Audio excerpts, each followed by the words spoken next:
Bayangkan, teman-teman, di abad ke-11, dunia Islam menyaksikan lahirnya sebuah kekuatan baru, Kekhalifahan Seljuk. Kekhalifahan ini tidak hanya membawa perubahan besar dalam politik dan militer, tetapi juga dalam budaya dan ilmu pengetahuan. Datang dari stepa Asia Tengah yang luas, mereka dengan cepat menaklukkan Persia, sebuah wilayah yang kaya akan sejarah dan peradaban. Mereka membawa serta tradisi dan kebudayaan mereka, menciptakan perpaduan yang unik. Suriah, bahkan Anatolia. Wilayah-wilayah ini menjadi saksi dari kekuatan militer dan strategi mereka yang luar biasa. Mereka tidak hanya menaklukkan, tetapi juga mengintegrasikan wilayah-wilayah ini ke dalam kekhalifahan mereka. Kemajuan mereka yang tak terhentikan akhirnya membawa mereka berhadapan dengan Kekaisaran Bizantium, benteng terakhir Kristen di timur. Pertempuran demi pertempuran terjadi, dan Bizantium mulai merasakan tekanan yang luar biasa. Kaisar Bizantium, Alexios III Komnenos, merasa terdesak. Serangan Seljuk semakin gencar dan mengancam keberlangsungan kekaisarannya. Alexios menyadari bahwa ia membutuhkan bantuan dari luar untuk menghadapi ancaman ini. Dalam keputusasaan, ia mengirim utusan ke barat memohon bantuan militer. Utusan-utusan ini membawa pesan yang mendesak, menggambarkan situasi kritis yang dihadapi Bizantium. Permohonan ini sampai ke telinga Paus Urbanus II, pemimpin spiritual dunia Katolik. Paus Urbanus melihat ini sebagai kesempatan untuk memperkuat posisinya dan juga untuk menyatukan kembali dunia Kristen. Bayangkan, permohonan Alexios ini datang di saat yang tepat. Eropa Barat sedang mencari tujuan baru setelah masa-masa sulit, dan permohonan ini memberikan mereka alasan untuk bersatu dan bertindak. Paus Urbanus sendiri sudah khawatir dengan kekuatan Islam yang semakin besar. Kekhalifahan Seljuk yang terus berkembang menjadi ancaman nyata bagi dunia Kristen. Ia juga ingin menyatukan kembali gereja Kristen Timur dan Barat yang sudah lama terpecah. Perpecahan ini telah melemahkan kekuatan Kristen secara keseluruhan dan Paus Urbanus melihat kesempatan untuk memperbaikinya. Permohonan Alexios adalah kesempatan emas.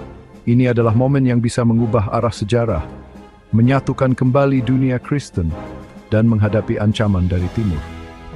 Yang baru saja keluar dari masa-masa sulit, butuh tujuan baru. Mereka mencari cara untuk mengalihkan energi dan semangat mereka ke sesuatu yang lebih besar dan lebih mulia. Paus Urbanus melihat peluang untuk mengarahkan semangat para ksatria Eropa ke tujuan yang mulia, pembebasan tanah suci dari cengkeraman Muslim. Ini adalah awal dari sebuah gerakan besar yang akan mengubah sejarah dunia. November 1995, Paus Urbanus II mengadakan konsili di Clermont, Prancis.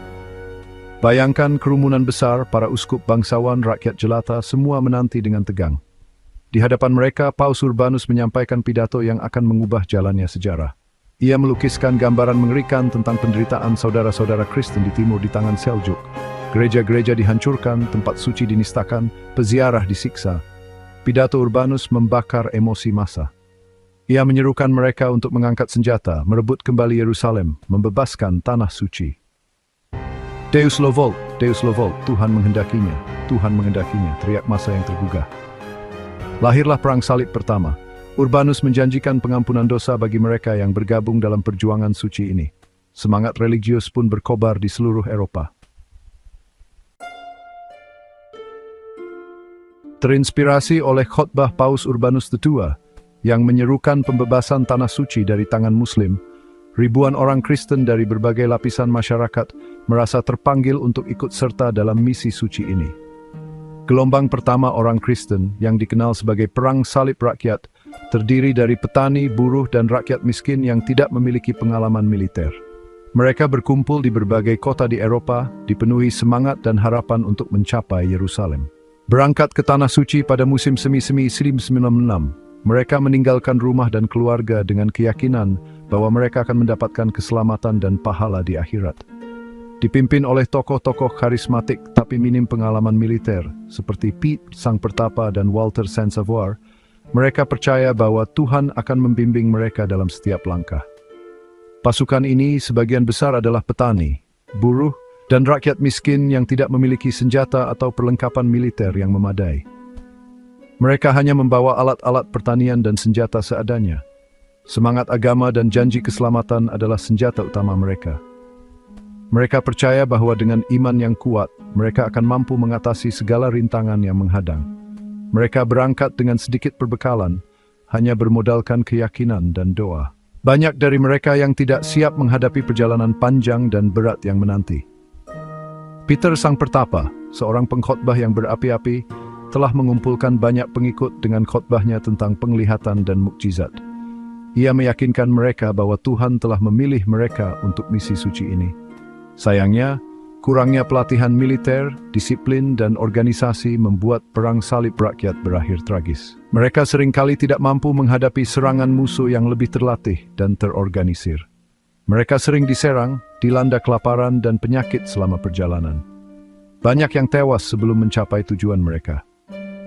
Ketika mereka mencapai Konstantinopel, ibu kota Bizantium, perilaku mereka yang kacau dan serangan terhadap komunitas Yahudi membuat Kaisar Alexios I khawatir.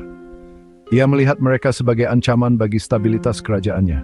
Ia segera mengangkut mereka ke Anatolia, berharap mereka akan melanjutkan perjalanan mereka dan tidak menimbulkan masalah di wilayahnya. Di sana, sebagian besar dari mereka dibantai oleh pasukan Seljuk dalam pertempuran Civetot pada Oktober 1096. Pasukan Seljuk yang lebih terlatih dan berpengalaman dengan mudah mengalahkan mereka. Perang salib rakyat, meskipun gagal, menunjukkan betapa kuatnya pengaruh semangat keagamaan dan menjadi pembuka jalan bagi kedatangan pasukan salib utama. Kegagalan mereka menjadi pelajaran berharga bagi pasukan salib berikutnya yang lebih terorganisir dan dipimpin oleh para bangsawan dan ksatria yang berpengalaman.